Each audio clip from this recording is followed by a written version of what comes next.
Hello everybody, this is our third video like this. We're going to talk about the past year of us full-timing.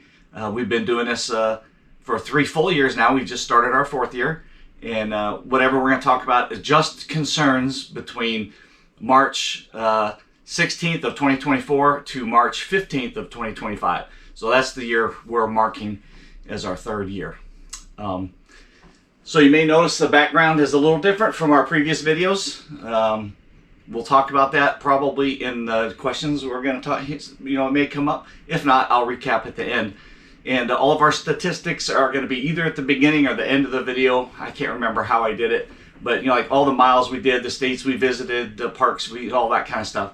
That'll all be in the video somewhere.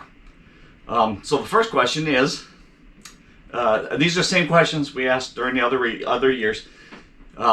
Is it still worth it? And are we having an adventure? Mm-hmm. Every day's an adventure. Yeah. Living with you is an adventure. Living with me is an adventure, right, honey? Like I said, so, every day is an adventure. And it's worth it. Yeah, we're still enjoying it, and I don't see an end to it anytime soon. Knock on wood, nothing happens. But well, except this year we are going to start looking for a permanent destination. Yeah, we'll start looking for our settle down place somewhere later this year is our plan. All right, so let's say what's the most memorable moment during the past year, just the past year that we were traveling? Well, there were a few. Yeah. When Lily, our granddaughter, was in the hospital, that was... Okay, that was mine. That's what I was going to pick. But go ahead. What else?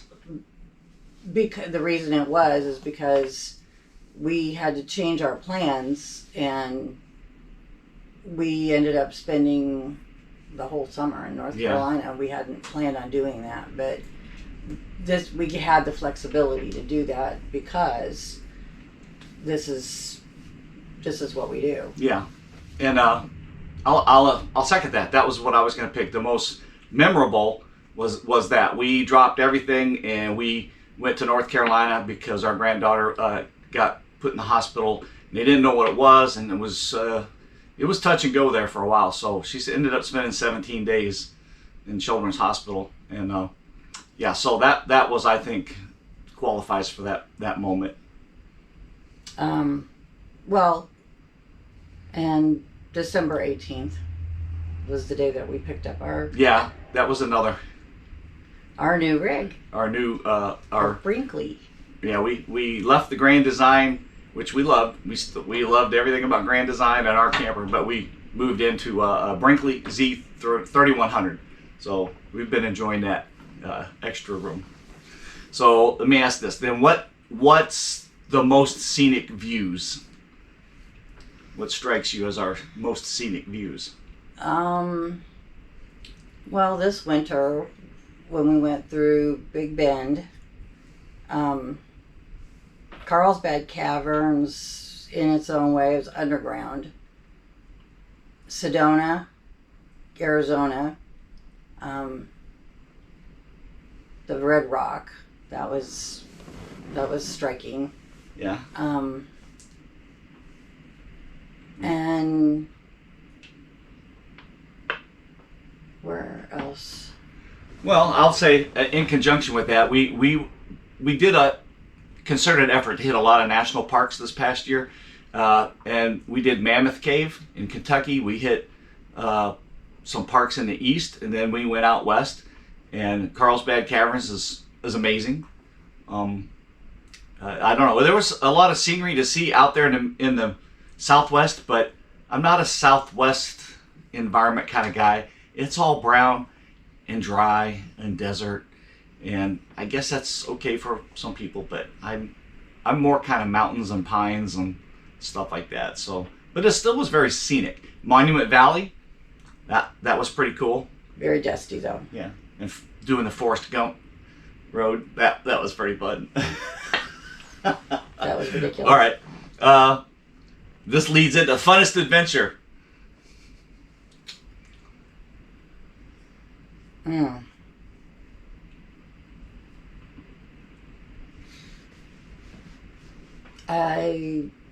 You got to think back now. What's yours? Well, we had some pretty good adventures. Oh, and I had it in my mind, and now I forgot what it was. We'll come back to that. We'll come back to funnest adventures. It's got to pop back in my head. I lose it, and I got to fish around for it. All right, most surprising event or most surprising visit. This one I know.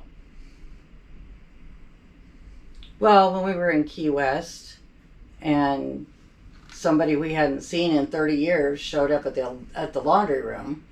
Oh yeah, that was pretty. That was pretty amazing. Yes, Steve. And he recognized us, but we didn't recognize him. He had to tell us who he was because it literally had been 35 years. 30 years. Yeah. But it was fun reconnecting with our friends Steve and Angie, and finding out what they've been up to and where they're landing now, and that they've been on the road since about 6 months after we started, and they're not planning to continue.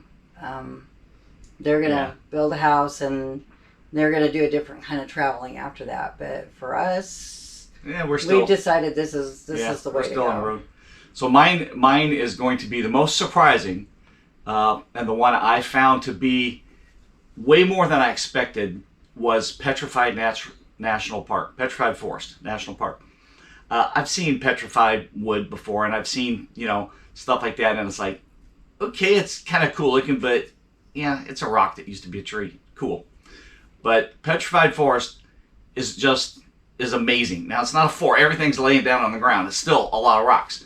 But there's the scale of it, and there's so much there, and the variety that you see is just amazing. It totally was way beyond my expectations. I was not expecting a whole lot. It was like, okay, we're going to go visit the park, get the passport stamp, get the sticker, and we'll be out of here. Oh, we spent the whole day there, and we went out, and then we went down the trails and explored, and that was just way better than I thought it would be. So that was mine.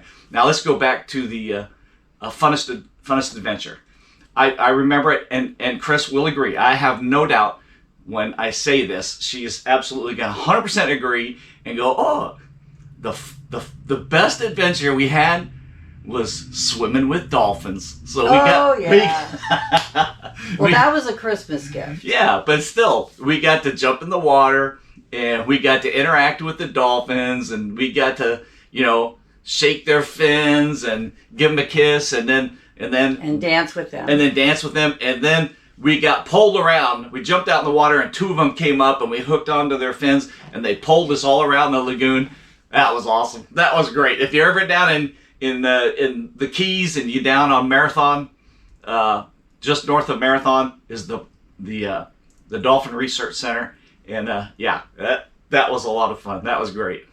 That was a really, really great Christmas gift from our son and daughter-in-law, and that our son went with us to take pictures and to watch, and I would recommend it to anybody who doesn't mind being in the water and who's up for an adventure. That's just something that it's a once in a lifetime for us. Yeah, I mean, I don't know that if we'll end up doing that again, but it was pretty fun. Yeah. All right, let's go from that into the most harrowing moment.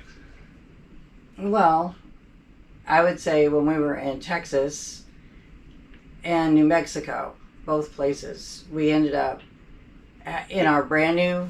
Yeah, this was in kind of January or February time frame. Right after we had picked it up, we ended up 2 different times having to pull in all of the slides because winds were like 60 to 80 miles an hour, and all night long. Yeah, all night. It wasn't just a quick breeze. This was all night, and I guess that's common over there near Carlsbad, between Carlsbad Caverns and Guadalupe National Park. So in that area is where we camped, and I guess the winds coming over those mountains right there it's something that the people there are used to, but but it was surprising to us, and it was. We have slide toppers, which we've never had before, so that's why we had to do all this. That wind blowing and flapping, we didn't want it to rip these slide toppers off. Just brand new, we just got them, so we brought the slides in, and we just jumped into the bedroom. We had access to the refrigerator and the bathroom and the bed, so we were fine. We just snuggled in and read books, and it was at night anyways. It didn't happen during the day. So it was just at nighttime, so it didn't really affect us too much. So, but I'd say that was it. There was a time I got, electrocuted, but I don't remember much of that, so I can't really say that. No, I did not get electrocuted. Would have served you right. All right, best benefits of RVing. Oh, I think just all the places that we get to see. Like, we just visited. Is it the Gateway Arch National Park? We were there just the 2 St. days. Louis 2 Arch? days ago. Yeah. Well, I didn't know what they called it, but Gateway Arch. Yeah, and we had actually gone up in the arch probably 42 years ago, 43 in the years early ago, 80s. When we first got married, and I'm not fond of heights, and so that was kind of a big deal. But we didn't get the oval-shaped sticker that you could put on the back of your vehicle. That's our goal now. We collect the stickers and the passport stamps from all the national parks. We're working our way through them. But we'd also, a lot had changed since we had been there before. And we happened to be downtown trying to get to the arch when there was a Cardinals game. So that was also a little bit of an adventure. I'm not a Cardinals fan, but any town that you're in and the home team's playing, there's always just a vibe, and it's just kind of cool to be down there and all the crowds and everybody, and it was kind of fun. I'm not a big fan of Cardinals, but that's all right. It still was fun just to be in that atmosphere. I want to go back to the funnest adventures for a minute, because when we were in New Mexico and we were staying at White Sands, every evening right around sunset, we would go out. We would looking for wildlife. We were actually looking for javelinas. We did see them one day. Whole pack of them. Yeah, and I mean, they look a lot like pigs, and I saw them about as close as I ever need to, but they're just the fact that they're there, and that's the only part of the country where you find them. But we saw deer. There was a whole herd. Well, that's what I was getting ready to say. Yeah, a whole herd of deer, isn't it? Yes, because there was what used to be the golf course is apparently where they like to hang out, and so I think the first night that we went out looking for them, we came across like 7 of them. And we saw as many as 19 of them, because at one point they came through the common area right where the RV was parked. And that's not White Sands. That's New Mexico. That's a different place. Okay, sorry. Yeah, you were mixing up. You were mixing up. Yes. Anyway, so we saw a lot of deer, but what's the coolest thing we saw? The oryx. The oryxes. Only place in the world where there's wild oryxes, other than their native lands in Africa. So they're cool looking animals. They look like a big antelope, but they got these super long horns straight up, and they brought them in the 70s to help control vegetation. The Army did, and then they only brought like less than 100 of them, but now there's like over 1,000 of them, and they just stay in that range area, and they're just wild, and it's cool. We got to see some of them. We got to see them pretty close. A group of 5 of them. We just came upon them, and they looked at us for about 10 seconds, and then they turned and left. But we still got to see them. That was when we were rolling down we were on the interstate. Yeah. The one that we saw apparently likes to hang out with cows. And so we saw that one through binoculars, and you could only see it if it was looking right at you. Yeah, they blend in. The rest of the time they blend in. Yeah, they very well camouflaged. So thus they look at you. They have that white face. They have a distinctive face, and when they're looking at you, you can spot him. But as soon as he turns his head and starts grazing, you lose him. He just gets lost in the. But yeah, that was pretty cool. I think White Sands was probably the most unique place that we've been so far, just because that's all it is. Yeah. Just white And it's not sand, it's gypsum, which is what's in sheetrock. But it's just, it's granules, acres like sand. and acres and acres and acres and acres of it. And they actually you can rent a saucer kind of thing where you can sit on it and you can ride down like a snowbank. Yeah, you can go sledding on the sand. So it's one place where instead of staying off and you're limited to being on a path, you actually are encouraged to go anywhere. To be part of the whole place. The whole landscape, the whole park changes every hour. When the wind is blowing, things drift and move around, so there's no environmental impact to say. So, but that was pretty fun. Yeah. So let's go to the best benefit of RVing. Well, we get to see the country that we live in. We get to see the people that we love because we make our rounds to all of our family members. We get to see friends. Yeah. You know, it was pretty cool that we spent the summer in North Carolina so that we could help out with our granddaughter.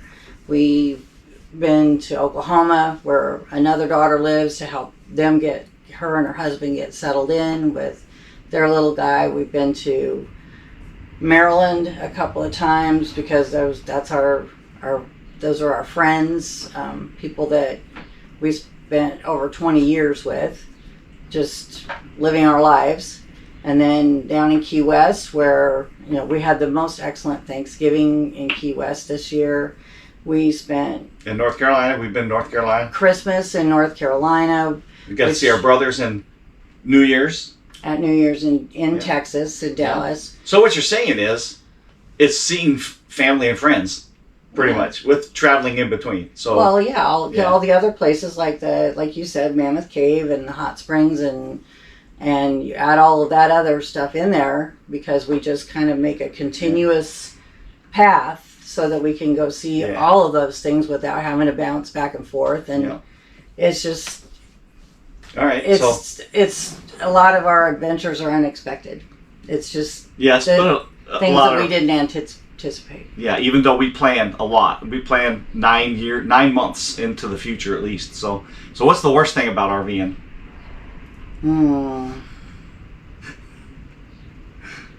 Why don't you go first?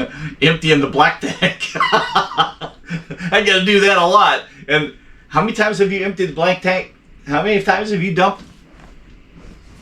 So I got to say, I have that one. That's the worst part. How many times have you climbed up in the back of the pickup to hook Just up the first time, and then I said, I'm not doing that again. Then you're smaller. You can fit there better. Yeah. So we have our jobs. One of the things that we've noticed with our fifth wheel now is that setup and breakdown is a lot less time consuming and a lot less messy.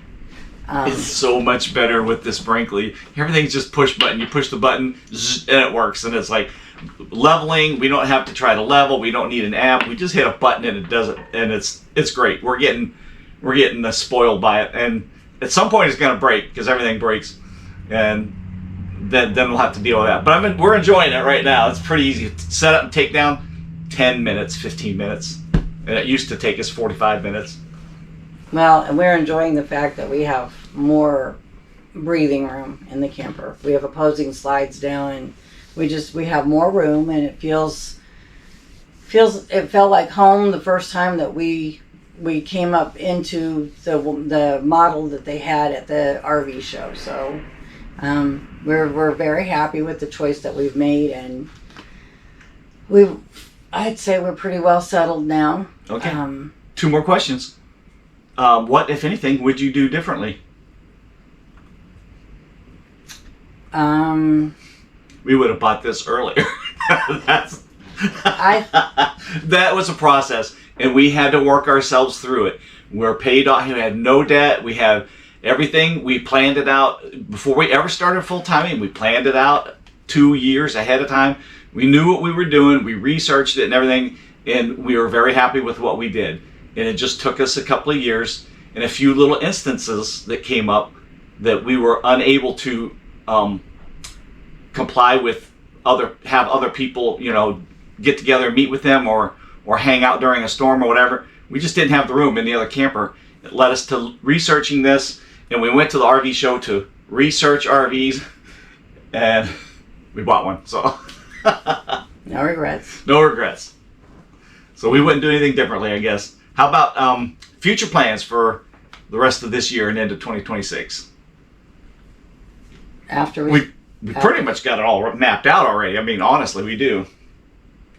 Well, so we're going to be spending May and June in Nebraska. We're going to be then we're going to go back to Maryland for mid-July to mid-August. We're going to go down to North Carolina, visit grandkids and kids there for about a month, and then we're going to head to Oklahoma, and we're going to stay with Jennifer and Eli, because Dakota is going to have to deploy for 6 months. So we're going to go back and help her. In Thanksgiving time frame, we're going to leave Oklahoma and head to North Carolina. We're going to stay there for about 20 days or so in North Carolina. And that's when we're going to look for some land. We're going to look in North Carolina. That's we picked that area that's where we think we want to settle down. And then when we leave North Carolina, we're going back to Oklahoma. We'll stay there through Christmas. And then we're thinking sometime in January, we're going to head down to Key West, because it will have been over a year before I get to see the kids down at Key West. So I want to get down there and see the grandkids and the kids. And we'll spend probably a good month, maybe month and a half or whatever. We haven't really planned too far beyond that. We just know we're going to go down to Key West and stay probably the rest of the winter down there. That's one of the bad things about RVs. We're getting to the point where we don't like just picking up and moving every day. We're kind of getting to the spot where we like to stop and spend weeks, 2 weeks, months at a time. So it's good. We're looking forward to the 2-month stop. When we get to Nebraska, we're going to just stop for 2 months. And that doesn't mean we're going to stop traveling. My nephew has asked me to help him re-enlist, so we're going to probably fly to Jacksonville, Florida, just over a weekend and help do his re-enlistment, and then come back. So we're still going to do some traveling, just not all in the RV. But that's kind of the plans we have right now. We don't know what's beyond that. We haven't talked about it because it's just hard enough planning, that far out. So. Well, but suffice to say that most of our planning, it revolves around family and our close friends. And then from there, we plan other kinds of... little trips. Yes. We kind of, on the way from here to there, we plan to go other places that we haven't seen yet, maybe another national park. We eventually are going to make it to the northern part of the country. Yeah, the Northeast at some point. But Minnesota, Wisconsin. We haven't been up there yet. Michigan. Haven't been to Minnesota, Wisconsin, Michigan, and all of the Northeast states. Anything north of Maryland. We've been to Pennsylvania, but anything north of and east of that, we haven't been to any of that. So we'll, that's a great idea. When we leave Key West, we can do my original trip. We go from Key West and travel all the way up to Nova Scotia, and we can hit all those states on the way up. Thanks, guys. All right, that's our plans. Good talking to you. Bye. Bye.